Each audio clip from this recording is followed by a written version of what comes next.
Yo, yo. Just made the turn. Heading off base. I'll welcome you to the Off Base Podcast. The podcast that is carefully crafted to remind you to suck a fat one if you think you're the only one. Because you're not. I know I'm not. I'm your host. I'm the Rocky Mountain no-name Jackass. It is 66 degrees in the city of Aurora at 2:59 p.m. on November the 23rd, 2021. Normally I go to pick up the kids at 4. Today I'm going to 3. Why? Vacation, ba ba ba ba ba ba. Vacation, da da da da da. Who was that? Was that the Bengals? No, it was the, what's her name? Belinda Carlisle, right?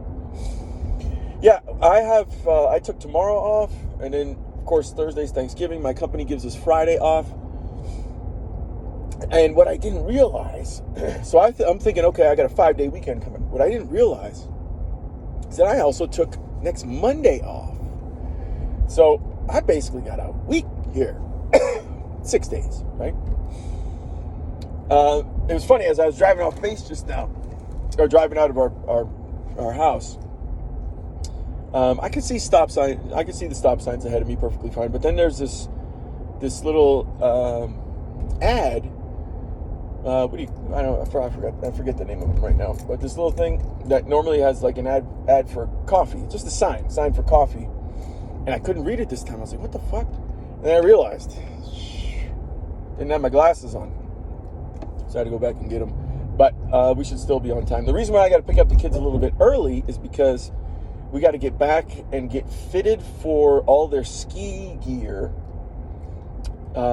before the place closes at 5, which is 2 hours from now. So we should have plenty of time.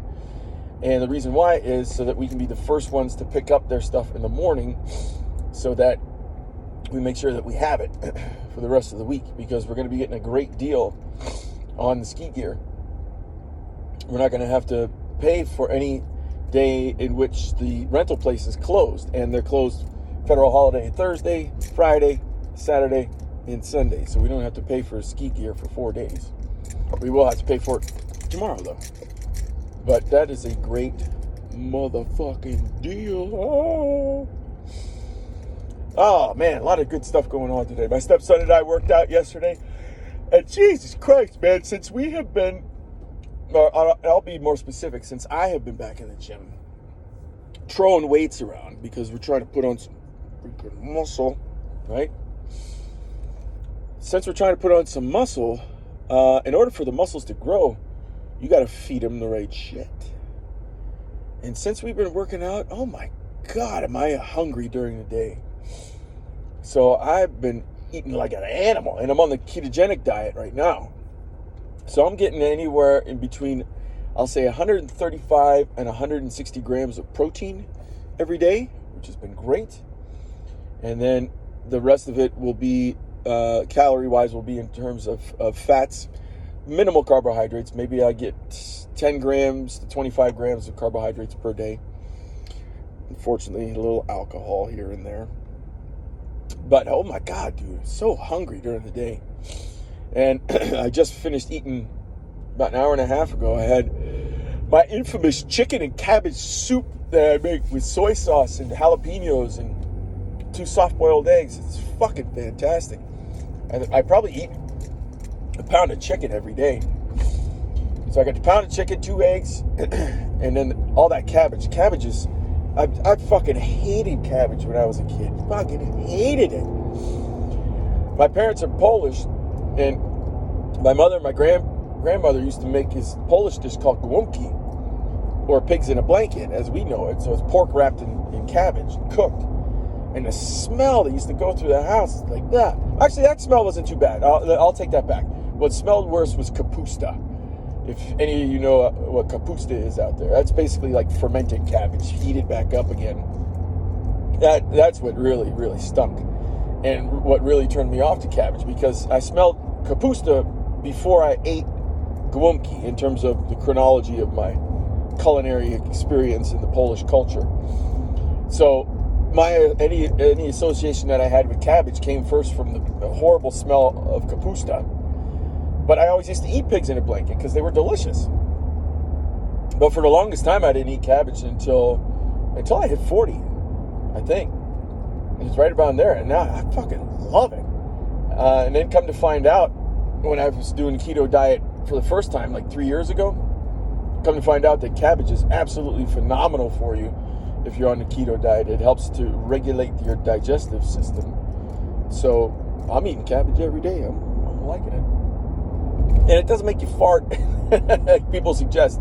What'll make you fart is if you're having cabbage and carbs at the same time. Because as long as I eat cabbage, I barely fart. Like my digestive system gets very well regulated. Things get digested very well. In particular, like if I'm eating meat, tougher meat like steak or a pork chop, I chew it slower and more often. So let's say like maybe you would normally take 12 chews per bite of steak. Now I might take like 20, 25. That also helps break the food down more, obviously, before it gets into the digestive system. But all these little things that I'm trying to pay attention to as I get older, because I like life. I want to be around for a while. It's a lot of fun. Speaking of fun, another thing that happened to me over the past week, I mentioned this on prior podcasts, but I love collecting sports cards. I'll correct myself.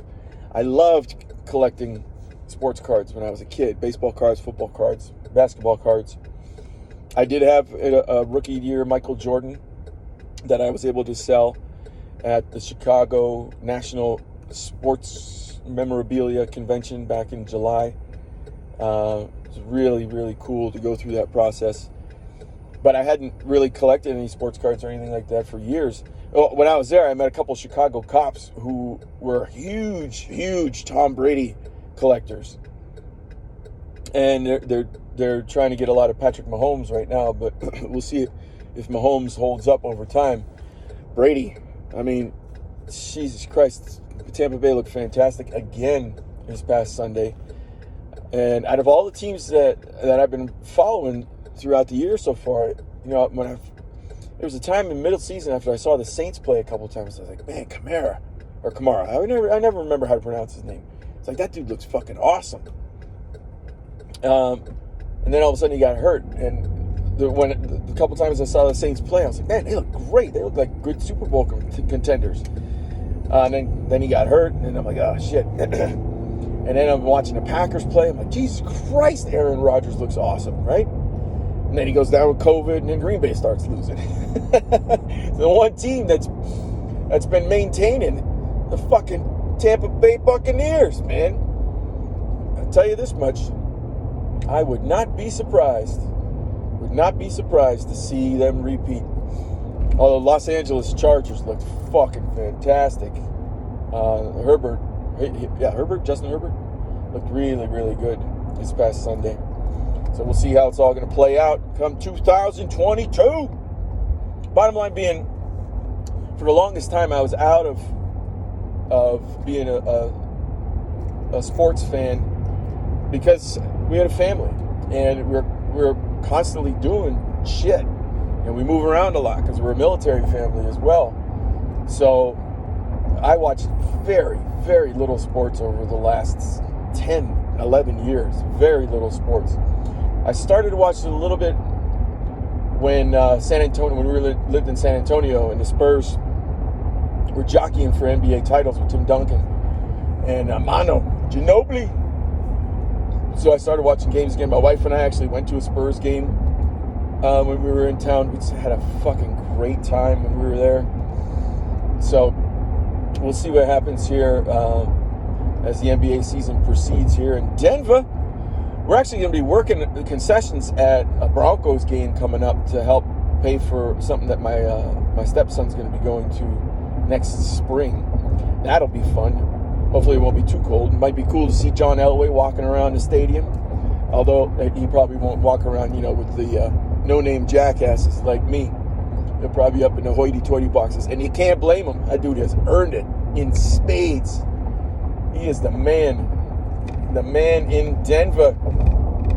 But when the season starts up again, We'll see what's going on with the Nuggets. See if we can hit a game. Definitely try to hit a Colorado Rockies game next year. Once baseball season opens back up again, we'll see what we can do. But the reason why I'm bringing all that up, sports-wise, and sorry, ladies, if you're not sports fans out there, is because I started collecting cards again, which is just it's a ton of fun. I just remember being a kid, getting that piece of bubble gum, popping it in, start chewing away, and then waiting to see who you would get in the pack that you opened up. Like, who am I going to get this time? And that's exactly how I've been feeling now. I'm ordering not just packs off of eBay, but ordering the whole boxes, because that's a much, much better deal. Especially sealed packs. If you're into sports cards, try not to get them unopened or unsealed boxes. I'll be specific, because if the box has been unsealed, if the owner of it has opened it up, what they're probably doing is they're searching for,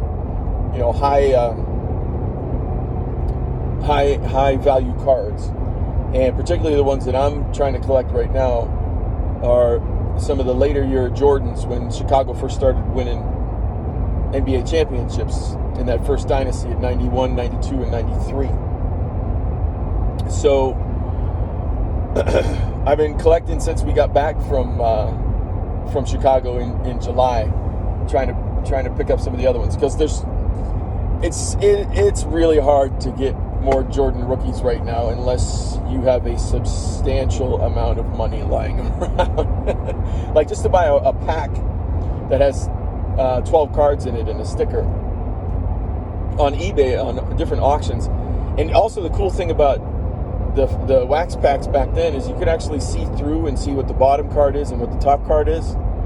So if you look at the back of it and it's got like a Jordan sticker on it, because nobody's going to be putting a pack up for sale that has the actual Jordan rookie card on there. They're going to open it up themselves and try to cash in on it. But the sticker's not worth as much, and the stickers are harder to grade for a PSA 10. PSA is the company that grades sports cards, and obviously a 10 is the highest. Not obviously, but if you didn't know, 10's the highest. But the stickers are notorious for being off-centered, and it's really tough to get a PSA 10 in the sticker. So what people will do is they'll just say, hey, it's a Jordan sticker on the back. They'll take a picture of it so you can see the Jordan sticker, put it online, and you can get the packs graded, unopened packs graded as well. And this is just the phenomenal part about watching this process unfold with these Jordan cards. The rookie sticker inside a pack that hasn't been graded, I've seen them go for $2,000-$3,000 for a pack of cards. 12 cards, one sticker. For a graded pack that has a Jordan in it, they could go between $5,000 and $8,000. It's quite phenomenal what's going on. But some of the other high value cards that are in there will be like Karl Malone, because these are all these guys' rookie years. Karl Malone, Dominique Wilkins, Barkley, although I think it was Barkley's second year. But it was the first year that cards had come out in a while. Like Topps in 1981, that series of cards has a card in there that's valued over six figures. It's got Dr. J, Larry Bird, and Magic Johnson all on the same card. It's like perforated into thirds. And that card in a PSA 10 will get you over $100,000. Then in 81, 82, they had second year Bird and Magics, which those will go definitely over $50,000 right now in a PSA 10. And it was Kevin McHale's rookie year as well. But then all of a sudden, cards weren't widely produced or distributed since that time. And then as soon as Jordan hit the scene and all of a sudden everybody started watching basketball, in particular to watch Michael Jordan play again, well, then Fleer came out and said, all right, we're releasing a set. The 86-87 Fleer set. So Dominique, Charles Barkley, Bird, Dr. J, Kareem, even the James Worthy card will get you a pretty penny on it. Oh, Elijah Wan, that's his rookie card as well. Just phenomenal players that we grew up with that are in the Hall of Fame. Magic, obviously. I love the Magic card. And, there's one card, a player that isn't well known, played for Cleveland Cavs at the time. His name is Larry Nance. He was in the first slam dunk competition with Jordan and Dominique and Kenny Skywalker. His card is so awesome because he is basically standing in the air, parallel to the rim with the. He's got the ball like hooked on his forearm, just ready to dunk it through, but it's right here. But he just looks like he's standing in midair. It's one of the coolest cards I've ever seen. I have one of it that I didn't sell back in. I had doubles of it. I sold my better one back in July, but I still have another one. It's not a good quality. If I were to get it graded, it'd probably be like a 7 or a 6 in PSA. So, but anyway, getting back into cards, and I picked up two boxes of cards. I picked up the 1990-91 Fleer. And what's fun about the cards is if you have a set of cards that doesn't have a lot of guys in it, like the Jordan rookie year, the 86-87s, only has 132 cards, and I think it's 12 or 13 stickers that come along with it. So if you get a box of cards, usually you get 36 packs. Usually you get 36 packs of cards with 12 stickers in them and 12 cards in them and one sticker. So that's, if I do the quick math, that's like 432 cards that you're going to end up getting out of a 132 card set. So you're looking at 3.15 of each card, roughly. That's a great deal. So the one that I got, the 90-91 Fleers, they were 36 packs, 15 cards per pack, and there's 198 cards in the series. So 36 packs times 15 cards is 540 cards. So I'm looking at getting 2.5 of each one. Well, so far of the Jordans, I pulled 4 of the Jordans, and I'm only halfway through the box, which is great. Now, they're not PSA 10s. I think when I look at two of them probably could get graded PSA 9s. What are you going to do? It's just, in general, it's fun to pull them out there.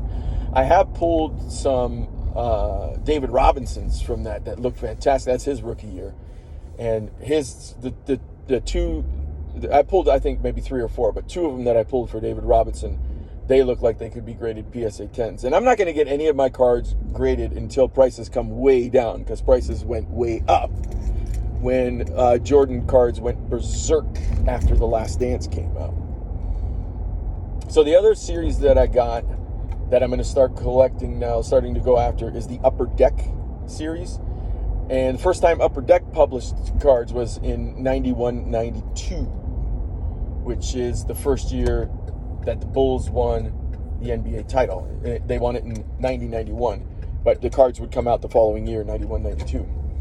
So I'm going through a box of those right now, but the only problem with it is there's 500 cards in the series.